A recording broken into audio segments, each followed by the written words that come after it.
चलिए students, start कर रहे हैं हम लोग सरफेस टेंशन। सबसे पहले देखते हैं सरफेस टेंशन क्या चीज़ है।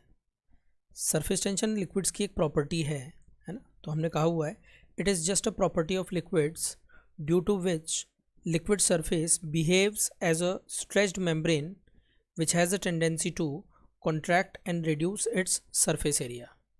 तो सरफेस टेंशन लिक्विड्स की वो प्रॉपर्टी है जिसकी वजह से लिक्विड की टॉप सरफेस अपने एरिया को मिनिमाइज़ करना चाहती है ना। और इसी प्रॉपर्टी सरफेस टेंशन की ही प्रॉपर्टी की वजह से जो लिक्विड की टॉप सरफेस है वो हमें एक स्ट्रेच्ड मेम्ब्रेन की तरह दिखाई देती है। अब क्यों हमें स्ट्रेच्ड मेम्ब्रेन की तरह दिखाई देती है वो हम मॉलिक्यूलर लेवल पर अभी बात करेंगे। और इस बारे में भी हम बात करेंगे कि क्या क्या एविडेंसेस हैं हमारे पास इस बात के कि सरफेस टेंशन जैसी प्रॉपर्टी लिक्विड्स के केस में एग्जिस्ट भी करती है। तो यदि सरफेस टेंशन की एग्जिस्टेंस के बारे में बात करें तो उससे पहले हम इंटरमॉलिक्यूलर फोर्सेस को कैटेगराइज कर रहे हैं। यहाँ पर इंटरमॉलिक्यूलर फोर्सेस को हम दो पार्ट्स में क्लासीफाई कर रहे हैं। First one is cohesive force and the other one is adhesive force. Cohesive forces कौन से फोर्सेस होते हैं? कोहेसिव फोर्सेस वो हैं जो कि सेम मटेरियल या सेम सब्सटेंस के मॉलिक्यूल्स के बीच लगते हैं। These are those intermolecular forces which act between different molecules of same substance. Adhesive forces क्या हैं? Adhesive forces हैं different substance, है ना, दो अलग अलग सब्सटेंस हैं, उनके मॉलिक्यूल्स के बीच जो फोर्स लगेगा, है ना, दो अलग अलग सब्सटेंस के मॉलिक्यूल्स के बीच जो फोर्स लगेगा उसे हम बोलेंगे एडहेसिव फोर्स। अब कोहेसिव फोर्स और एडहेसिव फोर्स बहुत ही इंपॉर्टेंट हो जाते हैं कुछ पर्टिकुलर कैरेक्टरिस्टिक्स ऑफ लिक्विड या कुछ particular properties of some different materials को एनालाइज करने के लिए। ठीक है, चलिए उसके बारे में बात करने से पहले एक बार मैं आपसे बात करता हूँ कि क्या क्या एविडेंस है हमारे पास, evidences of existence of surface tension. हमने कहा सरफेस टेंशन एक लिक्विड्स की ऐसी प्रॉपर्टी है जिसके तहत लिक्विड की टॉप सरफेस एक स्ट्रेच्ड मेम्ब्रेन की तरह बिहेव करती है और अपने एरिया को मिनिमाइज करना चाहती है। तो इस बात के एविडेंसेस क्या क्या है देखते हैं एक बार। सबसे पहले ये मैं लिख नहीं रहा हूँ, ये पॉइंट जस्ट मैं बता रहा हूँ आपको। आप लोग जानते ही हैं जैसे कभी भी कोई पानी की टॉप सतह है, पानी की कोई लेयर है मान लीजिए, इस पानी की लेयर पर जब हम हाथ से, है ना, अपने पाम से जब हिट करते हैं पानी की सतह पे तो हमें बड़ी चोट लगती है ना। तो इसको आप रिलेट कर सकते हैं सरफेस टेंशन के एग्जिस्टेंस से। पानी की जो टॉप सतह है वो एक स्ट्रेच्ड मेम्ब्रेन की तरह बिहेव कर रही है। जब आप उस पर हाथ मार करके उसको तोड़ने की कोशिश कर रहे हैं तो वहाँ पर आपके हाथ पर, उस केस में आपके पाम पर चोट लगती है। स्विमर्स जो डाइव करते हैं वो फ्लैट डाइव नहीं करते पानी की सतह पे, कभी भी फ्लैट नहीं कूदते हैं, है ना। वो हमेशा इस तरीके से हेड को डाउनवर्ड डायरेक्शन में रखते हुए इस तरीके से पानी की सतह के अंदर जंप करते हैं। क्यों वो ऐसे सीधा का सीधा फ्लैट नहीं गिरते हैं पानी की सतह पे? यदि वो सीधे फ्लैट गिरेंगे पानी की सतह पे तो उनकी बॉडी पर बहुत ज़्यादा चोट लग सकती है ना। Even it could be very much hazards for them. ठीक है, तो दिस ऑल्सो प्रूव्स कि वहाँ पर सरफेस टेंशन जैसी कुछ प्रॉपर्टी है। जब हम फ्लैट कूदते हैं पानी की सतह पे तो प्रोबेबली वो जो स्ट्रेच्ड मेम्ब्रेन है वो हमें हर्ट करने की कोशिश करती है। और क्या एग्जांपल्स हो सकते हैं, और क्या एविडेंसेस हो सकते हैं, आप देखिए, है ना। हम देखते हैं कई बार फ्लोटिंग तो नहीं बोलना चाहिए मुझे, ऐसे बोलता हूँ इस बात को मैं, लाइंग ऑफ इंसेक्ट्स और mosquitoes on top surface of liquid. कई बार हम बारिश के समय पर देखते हैं कि कई सारे मॉस्किटोज वगैरह पानी की सतह पे ऐसे बैठे रहते हैं। ठीक है, so they are lying on the surface of liquid और water, they are floating. In fact I should not say they are floating क्योंकि वो तैर नहीं रहे हैं ऑब्वियसली, है ना। बाइंड फोर्स की वजह से वो बाइंड फोर्स एक्ट नहीं कर रहा है उनके ऊपर, उनके एमजी को बैलेंस करने के लिए। वास्तव में पानी की टॉप सतह एक स्ट्रेच्ड मेम्ब्रेन की तरह बिहेव कर रही है। ऐसी जब कोई इंसेक्ट बैठता है तो वो सतह इस तरीके से थोड़ी सी अंदर की तरफ डिप हो जाती है और एक फोर्स इस तरीके से सरफेस टेंशन का आ जाता है अपवर्ड डायरेक्शन में, और इस फोर्स का जो ऊपर वाला कंपोनेंट होता है वो इन दोनों इंसेक्ट्स के mg को इजीली बैलेंस कर देता है। तो ये इंसेक्ट इसलिए नहीं बैठे हुए हैं पानी की टॉप सतह पर कि उन पर बाइंड फोर्स लग रहा है, डूबे होने के कारण बाइंड फोर्स लग रहा है, और बाइंड फोर्स के कारण they are lying on the top surface of water और liquid. They are able to stay on the surface of liquid और water, whatever it is, just because the top surface of that liquid is behaving as a stretched membrane, and ये जो force आने वाला है इस तरीके से tangential, ये टेंजेंशियल फोर्स इस इंसेक्ट के mg को बैलेंस कर देगा, इसलिए ये आराम से यहाँ बैठा हुआ हमें नज़र आएगा। और भी बहुत सारे एविडेंसेस हैं, जैसे देखिएगा, है ना, एक और बहुत छोटा सा एविडेंस बताऊँ मैं आपको। आपने देखा है, बहुत प्रैक्टिकल सा है ये और बहुत ज़रूरी भी है इनफैक्ट हमारी लाइफ के लिए।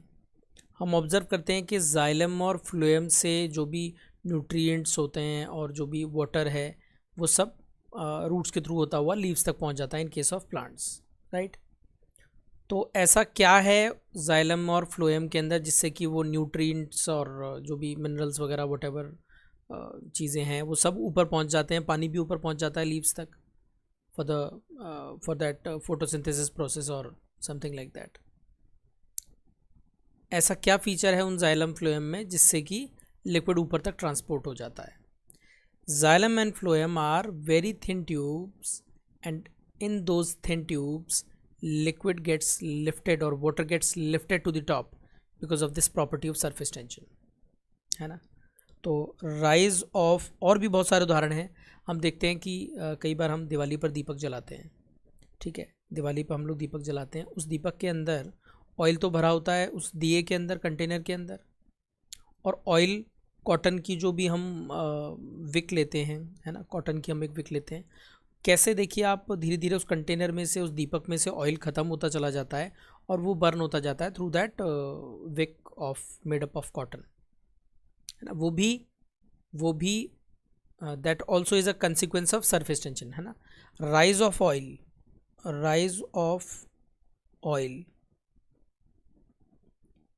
इन अ विक, है ना, विक मतलब जो कॉटन की अपन बत्ती बनाते हैं वो, rise of oil in a Wick is also an evidence of surface tension, है ना। सरफेस टेंशन की ही वजह से ऑयल राइज कर जाता है उस कॉटन के अंदर, या कॉटन की जो भी आपने विक बनाई हुई है उसके अंदर। और देखते हैं उदाहरण, एक सिंपल उदाहरण और देखें एक। देखिए, मान लीजिए मैं एक ऐसी मेटल की फ्रेम लेता हूँ, इस तरीके से मैंने मेटल की एक रिंग ली हुई है। इस मेटल की रिंग में मैंने एक रैंडम सा धागा जिसके दोनों एंड्स बंधे हुए थे इस तरीके से रख दिया, ठीक है। अब मैंने यहाँ पर अब सोप का सोल्यूशन फैला दिया। मान लीजिए सोप सोल्यूशन मैंने इस तरीके से यहाँ पर फैला दिया चारों तरफ। सोप सोल्यूशन मैंने फैला दिया है जिससे कि एक फिल्म टाइप की बन गई होगी। फिल्म समझते हैं आप लोग, सोप की फिल्म, सोप बबल की फिल्म होती है ना, सोप फिल्म मैंने बना दी यहाँ पर। छोटे बच्चे वो सोप बबल बनाते रहते हैं, वैसे ही सोप फिल्म मैंने ले ली है। तो मैंने एक मेटल की रिंग ले ली विच इज़ सर्कुलर, और एक मैंने ये रैंडम शेप का थ्रेड ले लिया है, और इस पर मैंने सोप सोल्यूशन फैला दिया। तो अंदर भी इसके अंदर फिल्म बन गई, यहाँ पे देख सकते हैं आप, यहाँ पर भी फिल्म बन गई है इनसाइड द थ्रेड, और ये थ्रेड और इस रिंग के बीच में भी यहाँ पर एक फिल्म बन गई है, लिक्विड फिल्म बन गई है, राइट। अब क्या करने वाला हूँ मैं ये जो बीच वाली फिल्म है धागे के अंदर जो बनी हुई है, इसको मैं एक पिन की मदद से पिन को प्रिक करके इस अंदर वाली फिल्म को तोड़ देता हूँ। देखिए अभी तक क्या स्थिति थी, अभी की स्थिति बताता हूँ आपको। अभी क्या था, ये बाहर वाली लेयर भी इसको खींच रही है धागे को, अंदर वाली लेयर भी धागे को खींच रही है। बाहर वाली लेयर भी धागे को खींच रही है, अंदर वाली लेयर भी धागे को खींच रही है किसी फोर्स से, और वो फोर्स आपस में कैंसिल हो रहे हैं। तो इफ़ेक्टिवली ये धागा जिस शेप में था उसी में हमें नज़र आ रहा है। जैसे ही मैंने अंदर वाली फिल्म को ब्रेक कर दिया, अंदर वाली फिल्म जैसे ही मैंने ब्रेक कर दी तो अंदर का फोर्स तो गायब हो गया, अंदर का जो लिक्विड की वजह से फोर्स लग रहा था वो हो गया ज़ीरो। बट बाहर वाली फिल्म तो बची हुई है, अभी भी बाहर वाली फिल्म तो अभी भी बची हुई है। तो मैं क्या ऑब्ज़र्व करता हूँ, ये जो धागा जो कि रैंडम शेप का था वो एकदम स्ट्रेच होकर के ऐसे सर्कल की फॉर्म में आ जाता है, और जो बाहर वाली फिल्म थी वो मुझे ऐसे देखने लगती है। इनफैक्ट ये मैंने छोटा बना दिया थोड़ा सा, ये धागा एकदम खुल के फुल लेंथ का हो जाएगा, एकदम प्रॉपर सर्कल बन जाएगा इस तरीके से। ये वाला जो धागा था खुल गया पूरी तरह, इस तरीके से सर्कल बना दिया उसने, और जो लिक्विड की फिल्म थी वो ऐसी हो गई। ऐसा क्यों हुआ? क्योंकि देखिए ये वाली जो लिक्विड की सरफेस थी ये अपने एरिया को मिनिमाइज़ करना चाहती थी, है ना। कोई भी फिल्म या कोई भी स्ट्रेच्ड मेम्ब्रेन हमेशा ये चाहेगी कि उसका एरिया मिनिमाइज़ हो जाए, मिनिमम हो जाए।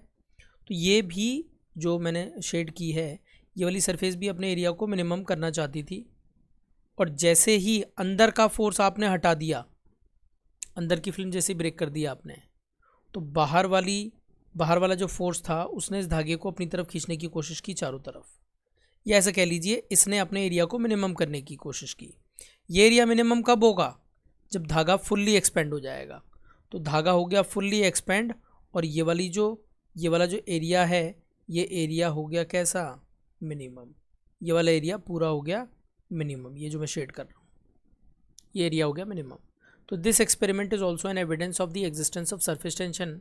और इससे बात भी प्रूव हो रही है एक तरीके से कहीं ना कहीं कि जो लिक्विड की सतह है या लिक्विड जो है वो अपने एरिया को मिनिमाइज़ करने की कोशिश करता है। इसलिए जैसे ही अंदर का फोर्स गायब हुआ ये धागा पूरी तरह खुल गया, और ये वाला जो एरिया है फिल्म का, जो कि एग्जिस्टेंट फिल्म है अभी भी, ये वाला एरिया हो गया मिनिमम। ठीक है। So these are some of the evidences for the existence of surface tension.